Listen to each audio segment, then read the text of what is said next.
Morning, everybody. It's Lucy again from Mind Food. So Wednesdays are about talking about the 5 steps to growing, and we've actually got a bonus step in for today, which we're going to call time passing. So it's a slight change to the program. So far, we've covered planning and preparing, which was all about working out what you got to work with. The second step was sowing and planting, and that was all about getting started. Then the third step was about protecting and nurturing, and that was about giving things the conditions that they need to thrive, and making sure that you're being mindful of any threats. So by rights, this week it should have been about picking and harvesting. But I just felt that was too soon. I felt that growing is definitely as easy as you want to make it, but it always takes time. And so, yeah, just like mental health recovery, it's all about the long game. So results aren't instantaneous, and they're not even necessarily predictable. And so what I wanted to convey in this session is that, yeah, things just don't happen overnight. You can't expect immediate success. And I felt that was worthy of an extra bonus online exclusive growing step, because obviously when you're learning about food growing on the plot in our usual sessions, we would be seeing all 5 steps to growing happening every time we visit. So because we've got lots of different veg growing and lots of things growing at different speeds. So for example, in spring we might be prepping a sandy bed to grow carrots in. We might be sowing some beetroot, and maybe protecting our broad beans and harvesting some lovely mustard greens.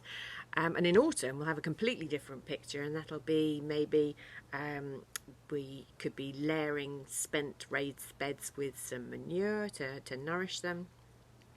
We could be planting garlic in October and November and protecting our broccoli, and maybe harvesting our pumpkins for Halloween.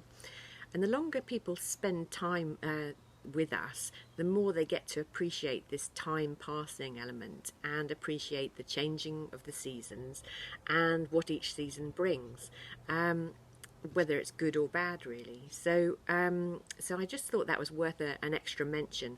And because, I mean, with the best will in the world, sitting looking at a single plant growing is just a little bit boring. It's probably incredibly mindful, and maybe we should all try that. And certainly looking closely at the plants that you are growing is very much advised, but you don't have to sit there for 6 months waiting for it to flourish.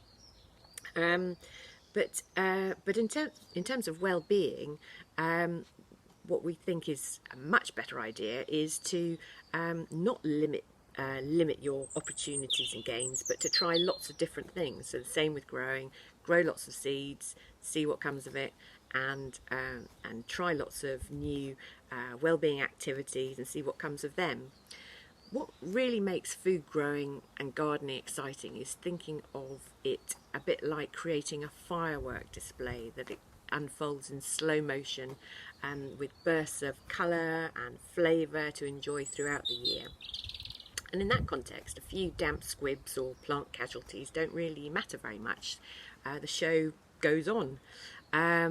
So the lesson to draw from all of this, that in growing as in well-being, it's a really good idea to try lots of things that you feel would have a good chance of succeeding.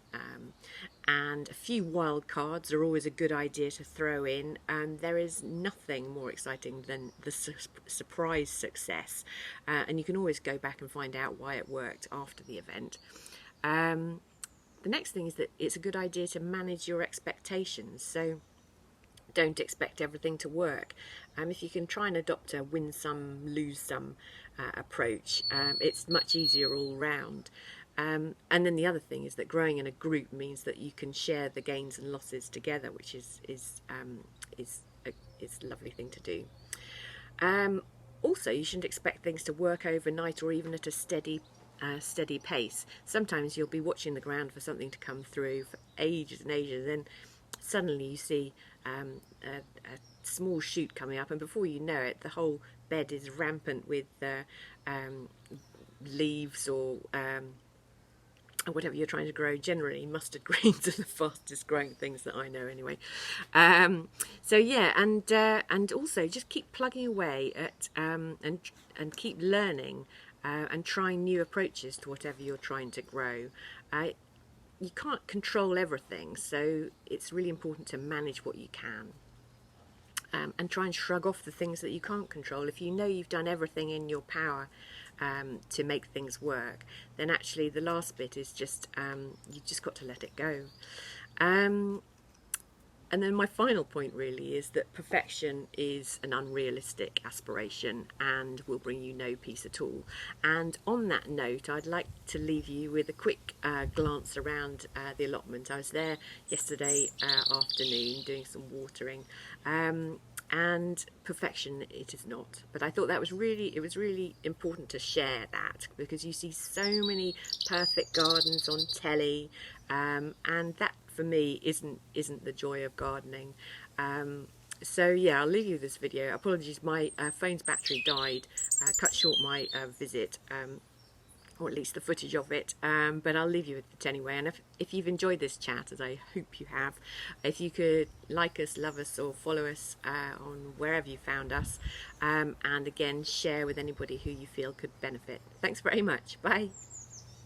What I wanted to show you was that it isn't a place of perfection. It's very much a work in progress, like we all are really. It's particularly messy, I think, probably at the moment, because we're not running sessions where we have lots of people giving us lots of extra pairs of hands and helping us loads, but we're doing as best we can. Again, we're just taking account of our resources and prioritising the things that really need doing. But I think you'll agree that it's a pretty amazing, quiet spot to be. We feel very lucky to have it. So here we go, we've got the herb spiral just coming into view there, and then we've got the geodesic dome that we built ourselves, and also the composting toilet that we built ourselves. So everything here has been built by people who've come to Mind Food to help grow with us. It's an amazing place to be. It's quite understated.